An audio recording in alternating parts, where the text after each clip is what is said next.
Toda buena lectura empieza con una página en blanco. Página Cero, un podcast con recomendaciones de lectura, entrevistas, novedades y mucha pasión por los libros. ¿Te animás a pasar la página? Hola, mi nombre es Ángela Arias y les cuento que a puro inicio de este año recibimos un mensaje recomendándonos una novela. Hola, yo soy Pame Jiménez y resulta que leímos esa novela y te damos la bienvenida a Página Cero. Después de tanto misterio, la novela de la que venimos a hablar hoy se llama Una asesina en el espejo. Y fijo, todo el mundo la conoce porque esa es una novela de la que ha dado mucho de qué hablar este año y es de Andrea Aguilar Calderón, a quien tenemos aquí presente. Andrea, muchísimas gracias por acompañarnos a través de la magia del internet desde España. Muchas gracias a ustedes por el espacio, de verdad. Estamos súper emocionadas porque Ángela y yo terminamos de leer el libro en momentos diferentes y cuando los dos ya nos sentamos como a hablar dijimos, wow, me encantó. Esa fue la reacción de las dos, o sea, sí. De verdad, y tenemos una teoría interna. Así es, nuestra teoría es la siguiente, digamos, de dos novelas que leímos este año, creemos que dos son muy buenas candidatas para el Premio Nacional de Novela aquí en Costa Rica. Una es la novela de Catalina Murillo, Una mujer insignificante, y la otra es Una asesina en el espejo de Andrea Aguilar Calderón. O sea, lo estamos así oliendo. Alguna de esas dos o las dos se ganan el Premio Nacional de Novela, ya lo dijimos. Vamos a prender velita. Ojalá. Para que suceda, porque nos parecen maravillosas las dos publicaciones y no podíamos no conversar con vos. Y más bien muchísimas gracias porque sé que la diferencia de horario y demás es un poco complicada, ¿verdad? A veces agendar cosas, pero te agradezco montones. Ahora, ¿qué les parece si sacamos una sinopsis primero de qué sucede en La asesina en el espejo y luego de esa sinopsis hacemos una pausa? Ángel, sinopsis. Sinopsis. Resulta que tenemos a una chavala cuyo nombre no les voy a decir, que de repente se vuelve asesina. Mentira, fue una sinopsis muy mala, perdón. No, yo lo que diría es, en un lugar, en un país, existe una serie de asesinatos, hay una especie de asesino serial, y luego de mucho tiempo, después de que sucedieron esos hechos y no llegaron a concluirse, aparece un escrito que resuelve un poco ese misterio. Tenía razón en matar. Bueno, eso es un comentario. Vamos a hacer una pausa y si quieren saber más de La asesina en el espejo, quédense con nosotros aquí en Página Cero. En Tiquicia se siembran buenas letras y es hora de recoger la cosecha. Cosecha Tica, un espacio para conocer a autores y autoras costarricenses. Gente, lo lamentamos mucho, tenemos que interrumpir este programa porque ocurrió algo de lo que tenemos que hablar de manera urgentísima. Y es que Ángel y a mí nos llegó una notificación y es de el Colegio de Periodistas de Costa Rica. Resulta que ganamos la mención de honor en el Premio de Comunicación en Radiodifusión Francisco Chico Montero Madrigal del año 2024 gracias a una serie de producciones que realizamos en el año 2023. ¡Yay! ¡Yay!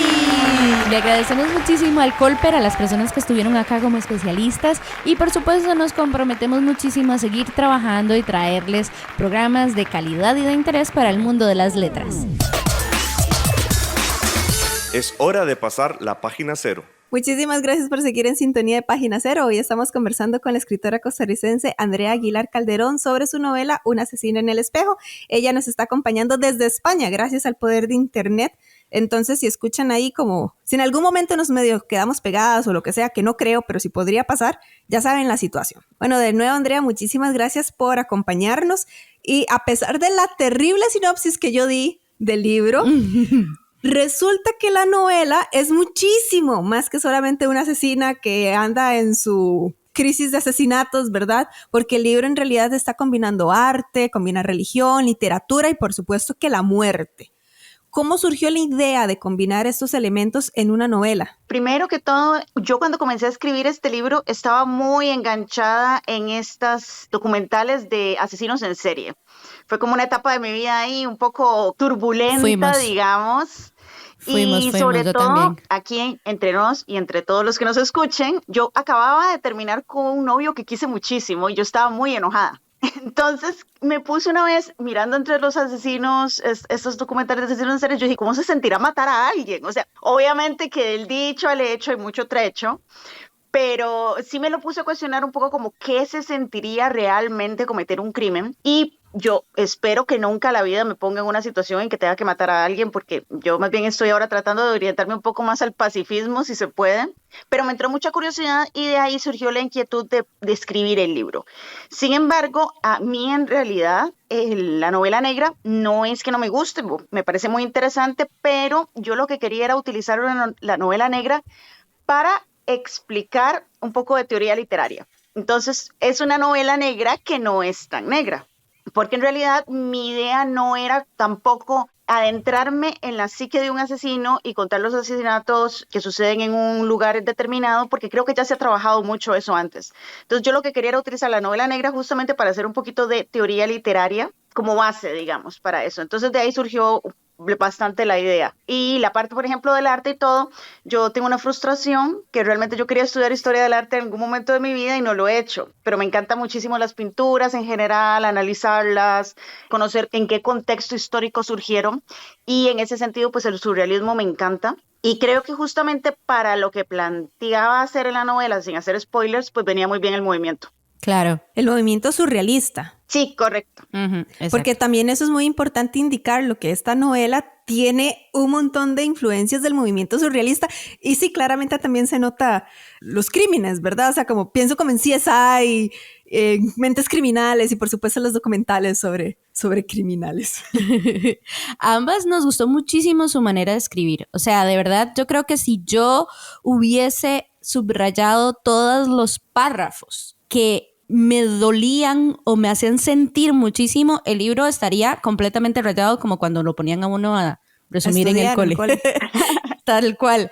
Entonces queríamos saber cómo fue el proceso de escritura y si le salen como natural esa manera de escribir, ¿verdad? O si hay un tiempo de pulirlo o cómo es ese sentarse frente a la página en blanco. Pues normalmente para mí, y cada quien tiene su propio sistema, yo normalmente escribo como todo chorreado, así como va saliendo, y bueno, antes previamente pues sí hago un trabajo más o menos de cómo voy a dividir los capítulos, cuántas páginas me puede quedar cada uno, que lo de las páginas en realidad no viene a ser tan determinante al final, porque uno después si se extiende, y si se acorta, un poco y lo mismo. Escribo mucho de chorreado, así seguido, porque también si uno se pone a pensarlo mucho, de verdad que nunca arranca. Y la página en blanco es súper intimidante. Entonces, por lo menos lo que a mí me ha servido es como tírese a pista y lo que tenga que salir va a salir y al final de cuentas es entre la laptop y yo. Entonces nadie más se va a dar cuenta. Entonces generalmente esa primera versión para mí es muy vergonzosa. Para mí es como que nadie la vea, Dios guarde, porque, o sea, para mí es muy vergonzosa. La segunda versión que hago es cuando ya me pongo a pulir frase por frase. Y esa es la que más disfruto, me encanta. O sea, porque me gusta encontrar analogías, digamos, para las cosas que quiero decir y demás. O sea, yo creo que hay muchos conceptos de la literatura en términos generales, pero para mí la buena literatura es la que puede ser un acto tan sencillo como tomarse un vaso de agua y que el escritor lo haga interesante. Entonces, esa parte a mí es la que más trabajo me da, pero también es la que más disfruto, donde me siento como frase con frase, párrafo por párrafo, y así hasta que ya después, pues ya digamos que la termino entre comillas. Luego viene el periodo en que yo le llamo ponerla en la refri, que la dejo 6 meses sin tocar, y después de esos 6 meses vuelvo a leer para ver si realmente me sigue gustando o no, y hay veces en que yo digo, sí, estoy súper contenta con el resultado, y otra vez vuelvo a decir como que, ¿qué es esto? Entonces otra vez hay que volver a empezar el proceso. Y ya la última parte sí es como quedarte fijándote mucho, que en eso yo soy súper majadera. Por ejemplo, si se quedó una palabra pegada a otra, o dedazos, o cosas así, ya es como la última de pulir. Y ya bueno, ya cuando llega la editorial, uno pasa un montón de veces por esa parte de pulir otra vez esos detallitos, porque igual siempre se va una coma mal puesta o algo, es casi inevitable, pero ya al final uno termina leyendo la novela como 30 veces fácilmente. Vieras que ahora que estábamos hablando sobre el movimiento surrealista de las pinturas que claramente aparecen en esta novela, en realidad también hemos estado notando como un gusto de las personas escritoras en Costa Rica hoy en día, ¿verdad? Nuestros contemporáneos, por lo que es el movimiento surrealista, pero dentro de la literatura en el país. ¿De dónde viene esta fascinación? Porque no sé si es que todos se pusieron de acuerdo de alguna manera o hay un trauma generacional ahí. No sé qué es, de dónde viene, pero quisiéramos saber desde su posición por qué viene esta fascinación de repente por el movimiento surrealista y meterlo en la literatura en nuestro país. Es que creo que a mí, por ejemplo, en lo personal del surrealismo, lo que me llama es que se cuestiona qué hay más allá de lo que ven nuestros ojos y de lo que escuchan nuestros oídos y lo que podemos tocar. A mí me parecen los 5 sentidos muy limitados para conocer lo que es realmente el universo en general. Es como, por ejemplo, si uno toca un silbato o algo así y lo escucha un perro, el perro va a oír una cosa completamente diferente a la que escucha uno como humano. Entonces, ya con ese tipo de diferencia entre solo 2 especies, la experiencia sensorial es completamente distinta. Y, por ejemplo, al menos en mi generación, sí hay una influencia de a principios del año 2000, por ahí, que hubo un montón de películas que tenían finales súper locos y que cuestionaban un montón la realidad, como por ejemplo Una mente brillante, El show de Truman, Vanilla Sky, ahora que me acuerdo, esas son las que se me vienen ahorita a la cabeza. Como que uno comienza a ver la película y piensa que es algo, pero después se da cuenta de que es otra realidad que no había contemplado que podía existir, y yo crecí mucho con esas películas. Entonces no es solo de la pintura y de la literatura, sino también del cine. A mí me influyó mucho como ese tipo de finales que yo no me los esperaba y me hizo muchas veces como cuestionarme y ya ponerme un poco ahí medio conspiranoica. Yo, ¿será que hay otras cosas que no estoy viendo?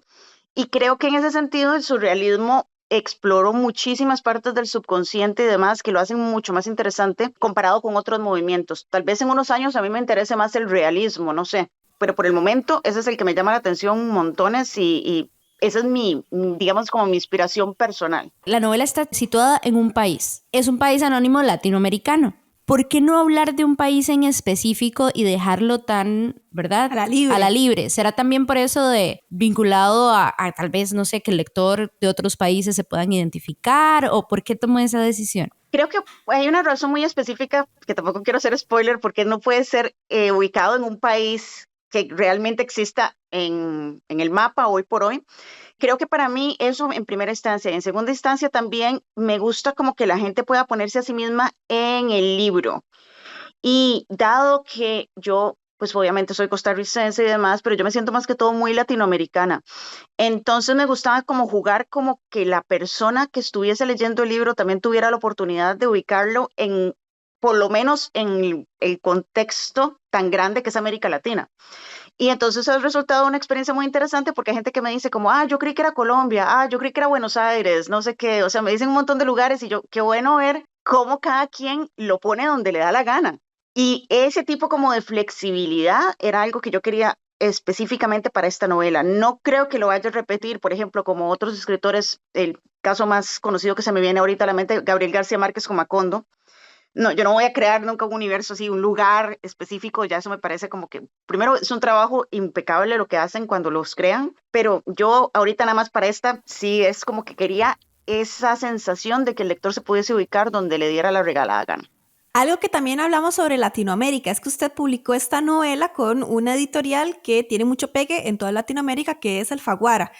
A lo que yo entendí, porque escuché otro episodio de un podcast, ni tan podcast, por cierto, que conversó a principio de año, se me olvidó el nombre, qué mal. ¿Te acuerdas de él? Lo entrevistamos, lo acabamos de entrevistar y se me olvidó el nombre. Es escritor costarricense. J.C. Sanabria. J.C. Sanabria, perdón, J.C. Sanabria. Qué mal conmigo. Pero usted había conversado con él de que esta novela, usted la logró meter a Alfaguara porque tenía una agente literaria. Y a mí eso me parece súper interesante porque a mí me parece que usted es una escritora relativamente joven de un país que tiene un mercado de libro muy pequeño como es Costa Rica.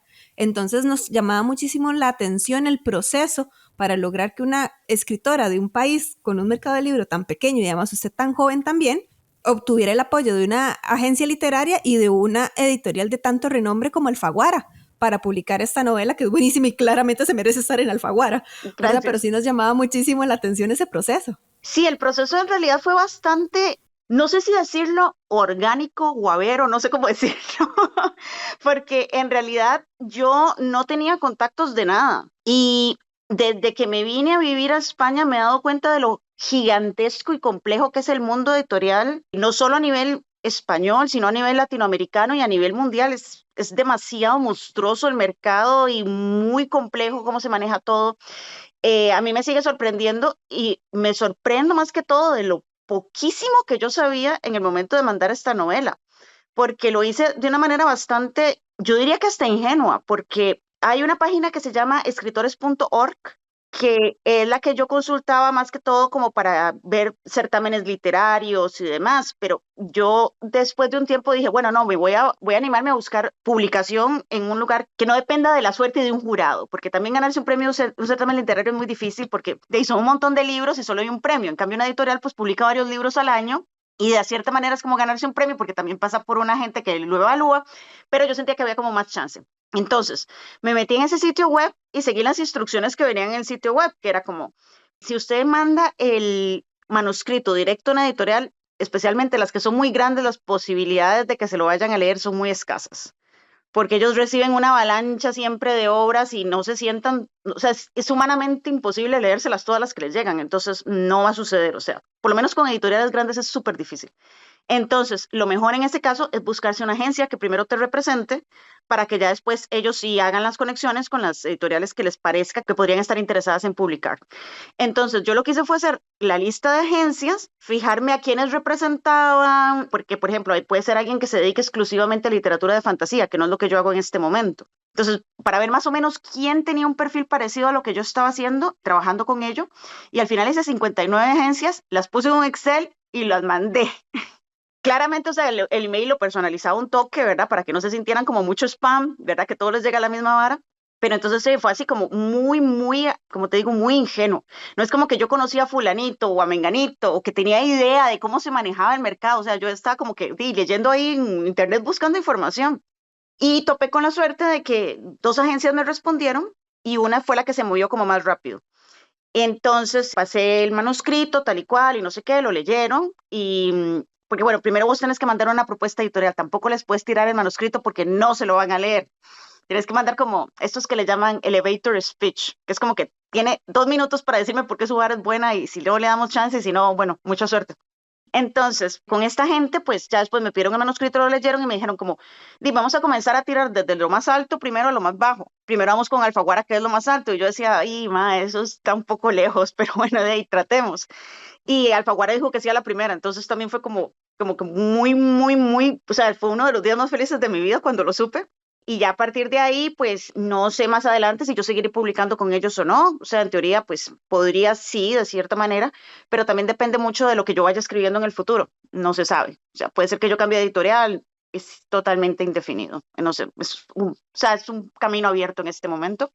Y pues no, pues bien, o sea, yo estaba súper contenta porque era la editorial de mis sueños. Qué dicha. Y antes de hacer una pausa, yo sí quiero decir algo, y es que en Página Cero siempre hablamos de libros que nos han gustado. Eso es lo que nosotros decimos, es nuestra premisa, es lo que nos va a caracterizar. Pero es que yo leyendo su novela, además yo decía, la calidad de la escritura sobrepasa por mucho. Yo creo que todas las lecturas, tal vez excepto la de Catalina Murillo, que están como muy parejas, ¿verdad? Pero yo decía, es que se nota demasiado la diferencia de calidad entre lo que escribe esta mujer con lo que escribe otro montón de gente. Yo incluida porque a mí también me gusta escribir y yo dije, sí, no, claramente aquí hay un nivel de calidad superior. Y me alegra mucho escuchar esto. Muchas veces para meterse en el mundo, de cualquier mundo en realidad, de las pasiones, se necesita lo que dice Costa Rica, ¿verdad? Patas, tener gente donde meterse. Y no creo que sea suerte lo que usted tuvo, me parece que usted supo trabajarlo, se hizo sus oportunidades de suerte, se las hizo usted, se las construyó y completamente merecido. O sea, si toda la gente le da ahora de tener el episodio de este podcast porque tiene otras cosas que hacer, lo único que yo les digo, vayan a leerse el libro porque la calidad de la escritura es muy buena. Entonces, no más quería decirlo. Muchas gracias, de verdad, pura vida. Vamos a hacer una pequeña pausa, pero ya regresamos más porque vamos a hablar un poquito ahora sobre los personajes y de lo que creemos que la autora critica un poco en la obra. Así que vamos a hacer una pausa chiquita y ya regresamos. Escuchás Página Cero, una producción sociocultural y educativa sin ánimos de lucro. Todo el material empleado, como música, libros, extractos de audios y demás, se utiliza con propósitos de comentario, crítica, educación e investigación. Página Cero es una producción gratuita para amantes de los libros. Pero para mantener el podcast necesitamos una ayudita. Por eso te agradecemos que escuches esta pausa publicitaria. Ya casi volvemos con más lecturas. No solo de libros vive el lector. Ni la lectora. Si te gusta Página Cero, por favor considera apoyarnos con tu patrocinio en Patreon. Así tendrás acceso temprano a episodios especiales del podcast y a contenido exclusivo para mecenas. Al mismo tiempo, nos ayudas a mantener este proyecto con vida.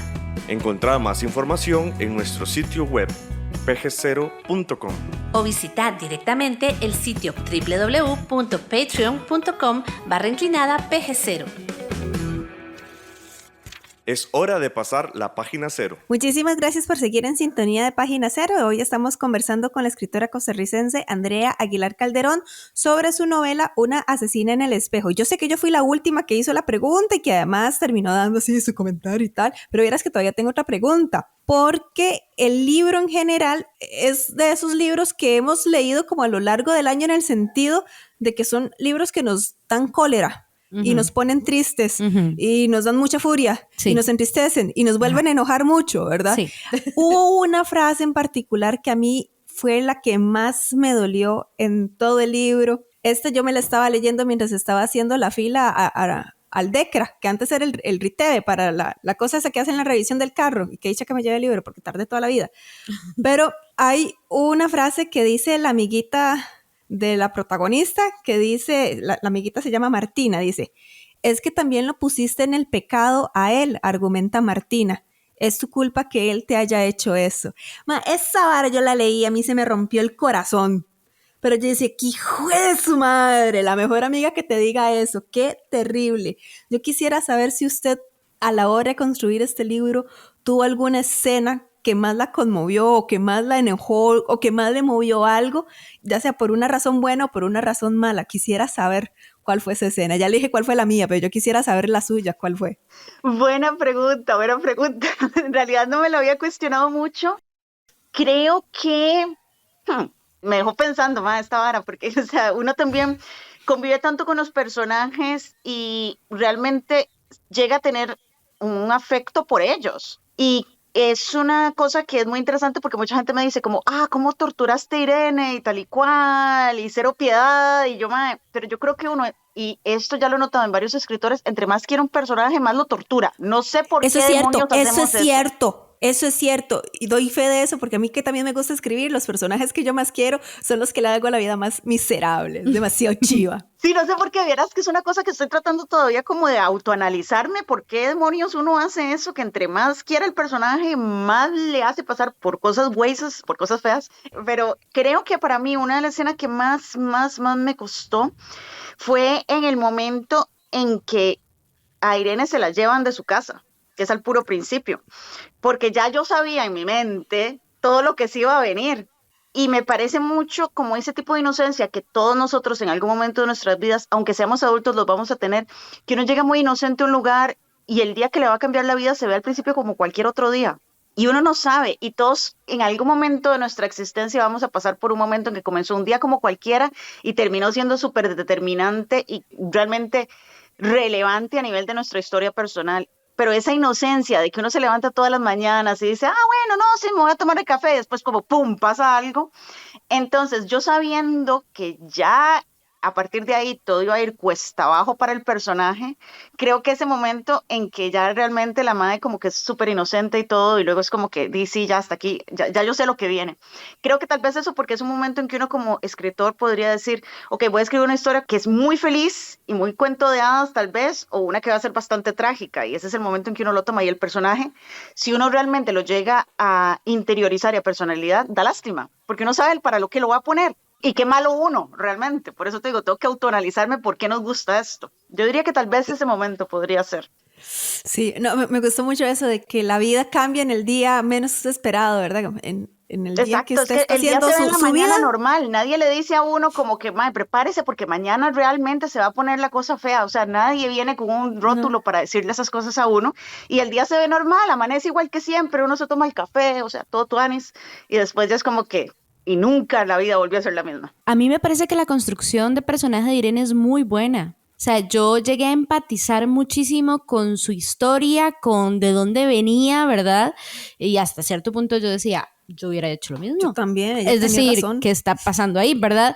Y me llama mucho la atención que al inicio del podcast usted mencionó que en realidad no era su intención hacer como una especie de perfil o mente criminal, ¿verdad? Hacer como que era, el motivo era otro, pero quiero saber cómo entonces fue esa creación de Irene, cómo fue ese proceso, porque nos cuentan conocemos muchas etapas de la vida y muchos hitos, digamos, en su vida que la hicieron hacer o decir, ¿verdad? O tomar el camino que tomó al final. Sí, el personaje de Irene, a mí en lo personal, y ojalá y pueda mantenerlo a lo largo de todas las novelas que en algún momento vaya a escribir, no quería que fuera ni muy bueno ni muy malo, porque ningún ser humano lo es. Nadie es 100% un ser de luz y un 100% un orco del infierno. Entonces quería como que hubiera como un balance realmente de qué es lo que a ella la hace reaccionar y cambiar de rumbo en ciertos momentos.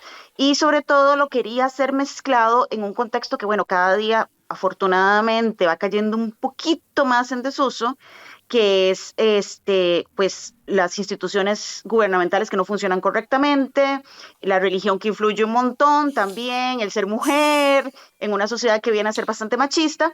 Entonces quería como que todos esos elementos se conjugaran en el personaje, no necesariamente por explicar cómo es la psique de un asesino, porque yo no considero que tenga el conocimiento y creo que en realidad nadie lo tiene para explicar por qué la gente a veces hace las cosas que hace, que a veces son brutales, pero sí me acordaba mucho de un ensayo de Hannah Arendt que se llama Eichmann en Jerusalén, que habla sobre el juicio que se le hizo a un nazi en Israel en los años, creo que era 60, no me acuerdo muy bien, y que ella llegaba a la conclusión de que este nazi no era malo, sino que las condiciones en las que estaba y la burocracia en la que él se desenvolvía y todo, pues lo hizo participar en el holocausto.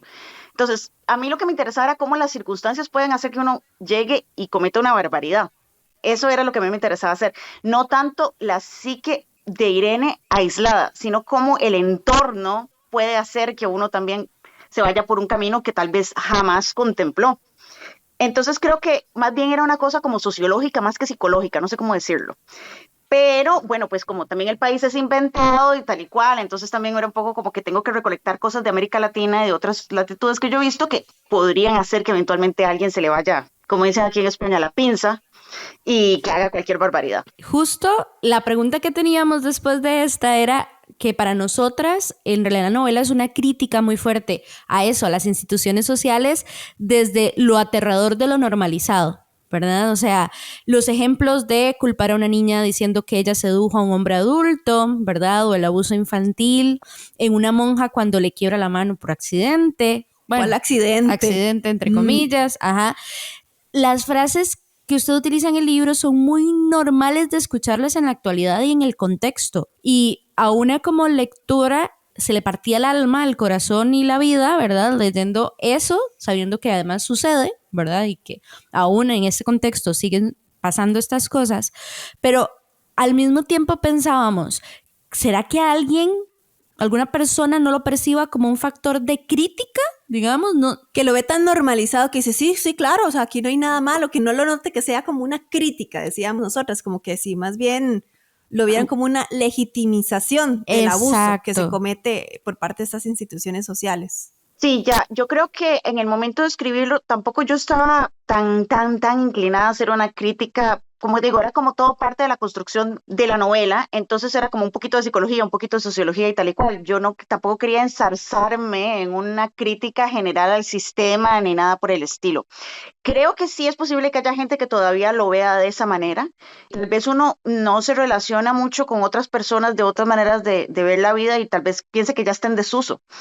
Pero yo creo que sí es posible porque, digamos, a mí una de las cosas que me costó un montón interiorizar y darme cuenta de que no era mi responsabilidad es cuando un hombre lo acosa en la calle o lo que sea, que antes era como, ¿para qué se viste así? ¿Para qué salió con esa nagua tan corta? ¿Para qué? Y a mí me costó años darme cuenta de que no importaba lo que yo me hubiera puesto ese día, simplemente eso no se hace. Y ahora me parece, pues, muy obvio. Pero si vos me hubieras dicho hace 15 años, yo me hubiera sentido culpable, digamos, como que yo tuve algo que ver para que esta persona me hiciera esto.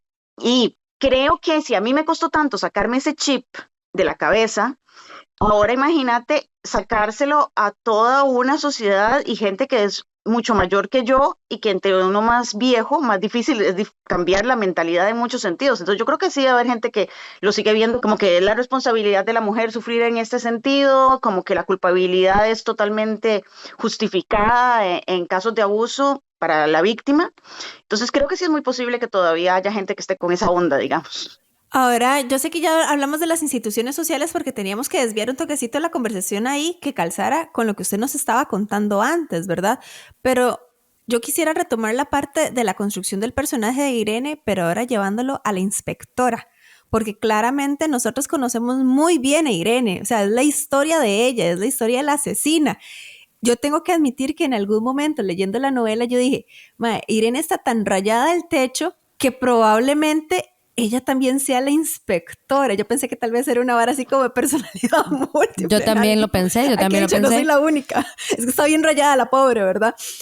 Pero a mí vieras que me hizo también un poquito falta como de conocer un poquito más a la inspectora de la misma manera tan íntima en que conocimos a Irene.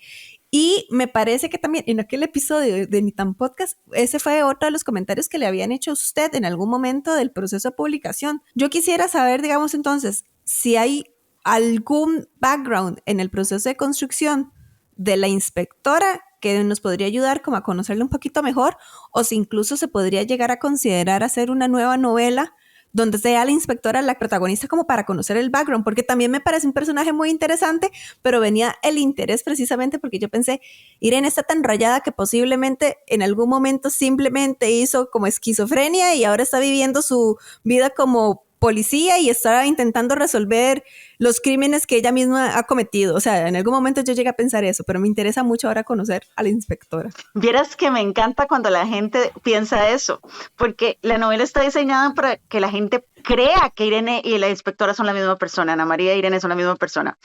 Está diseñada justamente para eso, fue una parte que me costó mucho trabajarla. Sí, ya no soy la única esquizofrénica. En lo personal, al momento de equilibrar los personajes y saber qué decir de cada quien, entonces está específicamente diseñada para eso y me encanta cuando me lo digan porque ustedes no son las únicas. Me acuerdo hace un tiempo que había un club de lectura y que la gente estaba como debatiendo, ¿son la misma o no son la misma? Y yo, qué dicha que piensen que son la misma, no sabe la felicidad, para mí eso es como la estrellita en la frente que le ponen uno en el kinder, porque está justamente pensada para desviar la atención. En el caso de la inspectora, sí, yo quería que fuera un personaje muchísimo más desdibujado, vago, etcétera, etcétera. Primero, claramente también para dar esa impresión de que podría ser Irene, que pudieran ser las dos personas, una sola, pero también porque quería hasta cierto punto humillar a la inspectora, porque ella está muy racional todo el tiempo, ella cree que tiene todas las respuestas y confía muchísimo, una vez más, en sus 5 sentidos, que yo no confío tanto en los 5 sentidos, dicho sea de paso.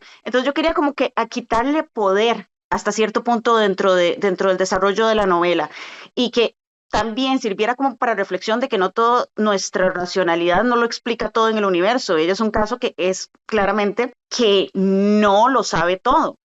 Y de hecho, incluso con eso jugué con ciertas cosas hasta con su nombre, porque por ejemplo, cuando ella está muy segura de sí misma, yo le pongo los apellidos. Cuando ella no está muy segura de sí misma, simplemente Ana María y ya está. Entonces, hasta en esos detalles tuve como cuidado, como decirle, madre, usted no está viendo por donde tiene que ver. Y en ese sentido, pues sí la quería muchísimo más desdibujada. Antes era mucho, mucho, mucho más sin personalidad.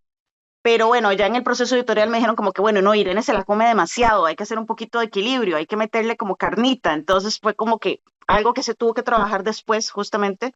Y de todas maneras, yo estaba, ok, me parece muy bien la sugerencia y aparte de eso, pues yo estoy aprendiendo todavía muchas cosas, pues por eso acepté hacerle un poquito más, pero igual yo siempre quise, no quiero que sea nunca que sea tan poderosa como Irene, jamás. Se me ocurre que a partir de lo que usted nos está diciendo, que entonces la novela es como una representación de la victoria, de lo imaginativo, de lo surrealista, representado en Irene por encima de la lógica y del realismo representado en Ana María. Entonces me parece que esa es como la representación metafórica, no sé, con lo que usted me está diciendo. Exactamente, porque creo que lo que a mí me interesa mucho con esta novela es como eso, cuestionarse la realidad. Y creo que nosotros estamos muy acostumbrados en una época del siglo XXI en el que estamos y demás, como que muy enfocado en la tecnología, muy enfocado en la ciencia, pero las humanidades, por ejemplo, se están quedando atrás. Yo cuando me metí a la universidad, me acuerdo que al principio yo le dije a mi mamá, voy a estudiar filosofía, y mi mamá fue como, ¡guau! ¿Qué le pasa? ¿No? O sea, y yo, ¿por qué no? Entonces siento que hemos dejado muy de lado este tipo como de otras maneras de ver la vida en general, muy en favor de los números y muy en favor en la ciencia. No es que la ciencia y los números estén para nada mal, pero siento que la parte imaginativa, creativa, filosófica de la vida también merece su espacio, y por eso yo quería que fuera Irene la que tuviera más peso en la novela, y Ana María, pues no, que vaya de segunda. Esa era la idea. No podemos terminar esta entrevista sin preguntar por el rol que tiene el arte también dentro de la novela, porque para mí fue una de las cosas también que a mí hay una cosa que me encanta cuando los libros me hacen detenerme en la lectura para yo ir a buscar una referencia o algo, y de hecho en mi cuaderno del bullet de donde escribo mis cosas sobre los libros, imprimí las fotografías de las pinturas y busqué quién era el autor y busqué información, ¿verdad? Y para mí también fue como un aprendizaje en esa otra área, porque a mí el surrealismo en realidad no me gusta tanto, a mí me gusta más el impresionismo. Entonces quería, ¿a vos también? ¿Ves? Sí, a mí también me gusta mucho el impresionismo. Sí, me gusta. Entonces quería como eso, hablar un poquito también de esta fusión entre letras y arte pictórico, que son un recurso súper interesante y que, ¿verdad?, forman parte esencial también de la historia. Sí, a mí, por ejemplo, el arte en general me gusta porque admiro muchísimo a la gente que se dedica al arte pictórico, los diseñadores gráficos, por ejemplo, animadores, precisamente porque yo no tengo el más mínimo talento para estas cosas, entonces como que esa admiración es como todavía más profunda, porque es algo que me gusta mucho, pero que yo no soy capaz de crear y ni de visualizar ni nada por el estilo. Entonces me interesaba mucho incluir también esa parte de la pintura, justamente porque es un poco como un deseo frustrado que nunca podría haber realizado, porque como yo sigo dibujando de la misma manera que dibujaba a los 8 años y de ahí no voy a pasar. Somos dos. Somos 3. Pero también de la manera en que, por ejemplo, yo puedo percibir el arte, no puedo interpretarlo, obviamente, con tanta facilidad como podría ser con la literatura, porque estoy mucho más en contacto con la literatura en general, pero sí quería lanzarme un poquito a pista para hacer mis propias interpretaciones de ciertas pinturas y al mismo tiempo de cómo ponerlas en el libro, sí, a favor de la historia de Irene, podría decirse. Entonces, la parte esa del arte es como, ciertamente, como una especie de mini homenaje a la gente que lo realiza, porque me parece que es un trabajo brillante lo que hacen. Y por otra parte también, cuando ya estaba escribiendo la novela, yo me puse a ver, que siempre estoy tratando de ver pinturas tal y cual, y yo, a veces hay pinturas que son muy macabras en el surrealismo. Entonces, pensando en ese sentido, como que realmente hay gente que podría eventualmente haber visualizado los asesinatos antes que yo, hace 100 años, que fue cuando estuvo el principio del movimiento surrealista.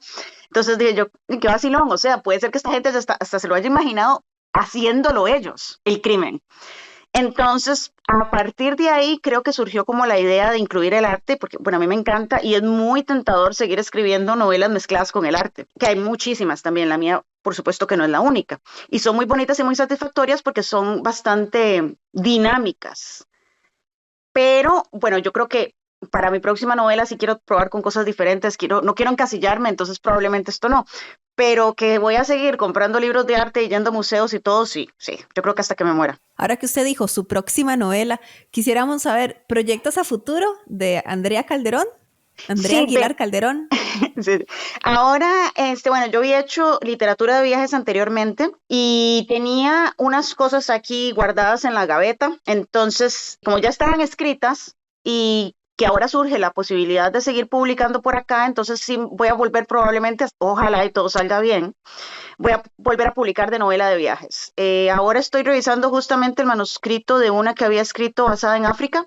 De hecho, me tengo que sentar a hacer esto esta semana, sí o sí, para ver si ya podemos presentarla a otra editorial que esté interesada en publicarla, tal y cual. Entonces, como eso ya lo tenía hecho, pues fenomenal, ojalá y salga adelante para que no se quede ahí en el cajón, llevando polvo. Entonces, por ese lado sí, pero ya para mí escribir algo nuevo, estoy ahora trabajando en una novela que habla sobre el concepto del tiempo y cómo lo percibimos y demás. Y está ambientada, esta sí concretamente en Beirut, Líbano. Usted estuvo mucho tiempo ahí, porque yo la sigo a usted en redes sociales, parece que no, pero sí, yo en realidad desde hace años no sé por qué llegué a lo del caballito. Sí, sobre el caballito, madera, correcto. sobre el caballito, sí, yo no sé por qué llegué ahí, pero yo hace años la estaba siguiendo. Sí, yo Entonces. viví 5 años en Líbano y la razón por la que estoy escogiendo Beirut como la ciudad para explicar este concepto del tiempo es porque Beirut para mí es una ciudad que arquitectónicamente tiene muchas capas. Entonces, por ejemplo, hay edificios que son de la época del Imperio Romano, hay edificios que son de la época del Otomano, hay edificios que son de la época del Protectorado francés, hay edificios que son súper modernos. Entonces, según uno qué calle se mueva, es como viajar en el tiempo hasta cierto punto. Y eso a mí me llamó muchísimo la atención del Líbano, que no todas las ciudades lo tienen. Porque hay ciudades que tienen muchísima más unidad arquitectónica o también, por ejemplo, están enfrascados en solamente un periodo. Por ejemplo, hay ciudades que son 100% coloniales y no es otra cosa más. Entonces, a mí, en ese sentido, Beirut siempre me dio como esa idea. Y luego, en segunda instancia, es porque el Líbano, indistintamente de la situación en la que están actualmente, ellos viven en un presente eterno. Cuando uno habla con ellos, viven en el día a día, realmente como en la época del mindfulness. O sea, como que ellos de verdad es como que hoy vemos y mañana no se sabe y el pasado tampoco lo quieren tocar muchas veces.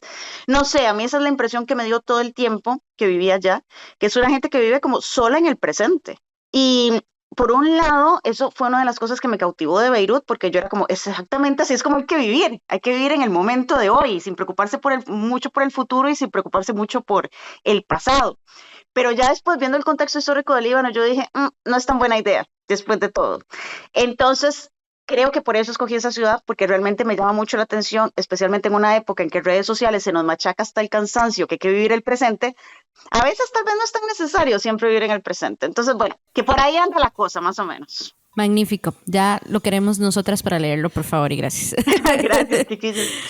Queríamos finalizar preguntándole, ¿qué le diría usted a una chica costarricense o centroamericana que desea escribir y publicar? Porque sabemos que históricamente las mujeres no tenemos las mismas posibilidades, oportunidades en muchos ámbitos de la verdad, profesionales y demás, pero también en la literatura. Entonces quisiéramos cerrar esta entrevista con eso. ¿Qué le diría usted a alguien a una chica, un chique también, que en ese momento está pensando en escribir? Primero que lea muchísimo, muchísimo, muchísimo. Hay gente que pregunta bastante a veces si yo doy talleres de escritura y demás. En realidad, por el momento no lo tengo contemplado, porque para mí la clave es leer. No creo que haya otra manera de aprender a escribir que no sea leyendo. Y hay gente que dice, bueno, hay que leer solo los clásicos o hay que leer solo a la gente que es muy buena de todo. No, para mí, lea de todo. Lea de la gente que lo hace bien, lea de la gente que lo hace mal. Todo lo que caiga en sus manos, léalo. Porque creo que es la manera también de crear también uno su propio estilo a largo plazo y no veo otra manera posible. Eso en primera instancia como consejo práctico y luego ya como consejo como más emocional, por lo menos, y esto me di cuenta hasta hace poco porque no era consciente, yo tengo aquí en mi casa una lista, unos post-it que pego ahí en la pared. Cuando voy, escucho escritores o obras que me interesa leer, entonces lo apunto ahí, luego lo busco y lo saco de la biblioteca o lo bajo en Kindle o lo compro, no sé. Y me hizo mucha gracia porque revisando la lista me di cuenta que casi todas son mujeres y no lo hice a propósito. Simplemente iba anotando lo que la gente me recomendaba o lo que veía tal vez en internet o algo así. Yo dije, mira qué vacilón, casi todas son mujeres. Entonces yo creo que definitivamente es un nicho que está creciendo. Entonces creo que no hay que apachurrarse ni darse por vencida, porque hay mucha mujer haciendo muchísimas cosas interesantes. Es un mercado muy duro, efectivamente, el literario. Hay muchísima competencia y demás, y cantidades de libros que son, o sea, por ejemplo, aquí en España dice que se publica un libro cada 10 libros por hora. Yo no sé si es cierto o no, pero es muy intimidante cuando uno ve la cantidad de libros que se están produciendo, pero cada vez yo me doy cuenta más que son mujeres. Entonces, es muy interesante porque desde que el tiempo es tiempo y que desde que se escribe la historia, siempre han sido hombres, pero ahora yo siento que en un espacio tan pequeño como que puede ser un siglo o algo así, es muy interesante ver cómo ha ido tomando campo. Entonces creo que es como el momento como de subirse como en la ola y creérsela. Porque si uno se pone a pensar todo el tiempo, bueno, no, es que solo los hombres, solo los hombres, solo los hombres, yo creo que no, yo creo que este es el momento de ir abriendo camino y aprovechar, no sé, me parece un poco como estos lugares, no sé, un barrio o algo así, que al principio nadie quiere vivir ahí, luego se pone súper de moda y todo el mundo quiere comprar casa. Yo creo que estamos viendo el principio de este vecindario. Así que es momento como de meterse ahí y ya chantarse. Andrea, de verdad que muchísimas gracias por habernos acompañado en este episodio. Y lo que le decía, ¿verdad? Al puro inicio del podcast, nuestra teoría es que esta es una novela muy fuerte competidora para el Premio Nacional de Novela aquí en Costa Rica. Yo no sé si usted la va a presentar o no, o si alguien más la va a presentar por usted, pero independientemente, ojalá que de verdad la mande, porque esta, junto a Una mujer insignificante, que por cierto, si no la ha leído, también adelante. Léala. Ojalá, ya va de camino, de hecho. Sí, yo creo que ustedes van a estar, ¿verdad? Van a estar en España. Bueno, es que este episodio lo estamos grabando como a mediados finales de octubre, pero creo que ustedes van a estar juntas en España junto con otros escritores. O sea, hace poco, bueno, por ejemplo, Catalina la conocí justamente aquí en España porque ella está en este momento acá, con motivo del Festival Centroamérica Cuenta, que se hace aquí en Madrid, y luego el de Letras de Costa Rica, que también se hizo justo esta semana en Madrid. Entonces, pues ahí justamente nos conocimos y tal y cual, y ahora ella va a estar acá hasta diciembre, si no me equivoco.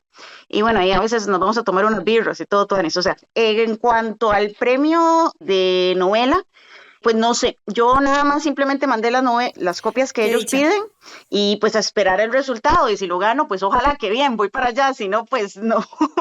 Nosotros, digamos, decimos, está entre usted y Catalina, o si no, y las dos, que no sería la primera vez que se lo dan a dos personas al mismo tiempo. ¿Eso se ha pasado? Sí, claro, pasó. Okay. Entonces, sí, vamos a aprender velita. Con un autor ahorita que no es muy nombrable, muy políticamente correcto nombrar, pasó con él ese año, ¿serio? Y ese mismo año también ganó El luto de la luciérnaga o de la libélula, alguna de las dos, de la libélula o El luto de la luciérnaga, que también lo leí, era muy bueno.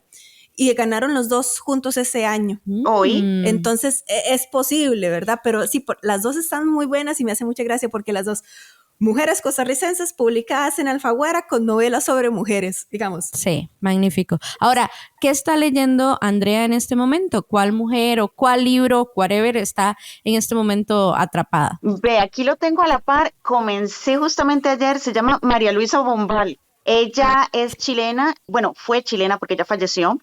Creo que ella incluso vivió un tiempo con Pablo Neruda, de esa época más o menos. Oh, wow. Y pues me la recomendó una amiga que conozco acá, que ella también le encanta leer y demás. Y el libro se llama, bueno, es como un libro como con un par de, digamos, de relatos, no sé cómo decirlo, tal vez novela cortita, una cosa así. Y una se llama La Amortajada y es sobre una mujer que está en su funeral, pero ve a la gente que llega a despedirse de ella. Que también un poco como surrealista, medio velado. Entonces, pues bueno, eso me lo recomendó esta amiga. Yo nunca había leído a esta autora, pero me llamó mucho la atención la trama, o sea, porque yo decía, qué vacilón, sí, si uno se da cuenta en el funeral, cuando uno está ahí en la caja, la gente que llega a despedir, lo que le dicen, tal vez viene alguien súper hipócrita y dice como, lamento mucho que me se haya muerto, y es como que, no, siempre te extrañaré. Exacto, y uno es como que, no, yo sé que no es cierto. Entonces, justamente estoy leyendo eso porque me la recomendó ella y me llamó muchísimo la atención ese planteamiento, o sea, ¿quién va a ver el cadáver de uno? ¿Quién no va a sobrevivir? Claro. Un poco como raro. Entonces, pues a ver qué tal sale, que la empecé ayer, no sé cómo irá a terminar. Cool. Vamos a ver nosotras también si lo apuntamos, porque siempre sí va a saber de quién están leyendo los demás. Sí, pues sí, ese es el nuevo del día. En especial una escritora tan buena que tiene tanto camino recorrido en lecturas, en arte y demás. Entonces, estamos en la red. Búscanos en Facebook, Twitter, Instagram y YouTube. En estas redes sociales nos encontrás como PG0. Muchísimas gracias, Andrea. De verdad, disfrutamos un montón la conversación. Te agradecemos montones. ¿Dónde pueden encontrarte en redes sociales? Quizás para que la gente que nos está oyendo. Sí, estoy en Instagram y también en Facebook, aunque publico mucho más en Instagram normalmente. Y con mi nombre, Andrea Aguilar Calderón, todo pegadito. Ay, y tenemos que darle un agradecimiento porque no dijimos. ¿Quién fue el chico que nos escribió? A Raúl.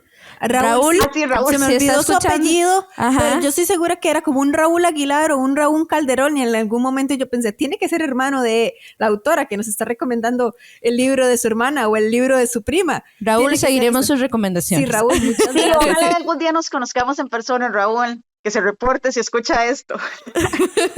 Yo creo que le voy a responder mandándole un mensaje. Hey, seguimos tu recomendación. Aquí está el episodio. Muchas gracias. Creo que le voy a hacer eso. Así que si voy a Costa Rica y nos tomamos un café o birra, lo que prefieran. Sí. Magnífico. Muy bien. ¿Y redes sociales, Pamela? Sí, nuestras redes sociales estamos en Instagram, en Instagram como PG0CR, esa es nuestra red social rebelde y ponqueta. Estamos en Facebook, en Patreon y en YouTube como PG0. Y tenemos un correo electrónico que es pg0@gmail.com y el sitio web sin actualizar, pero que siempre estamos patrocinando, que es pg0.com. De nuevo, verdad que muchísimas gracias a todas las personas que nos escucharon, a Raúl por habernos recomendado esta lectura y a Andrea por habernos acompañado hoy. De verdad que muchas gracias. Esperamos que estén disfrutando su lectura. Bye bye. Chao. Para escuchar más episodios de Página Cero, visita nuestro sitio web pg0.com. Ahí también encontrarás más recomendaciones literarias para que pases la página en blanco.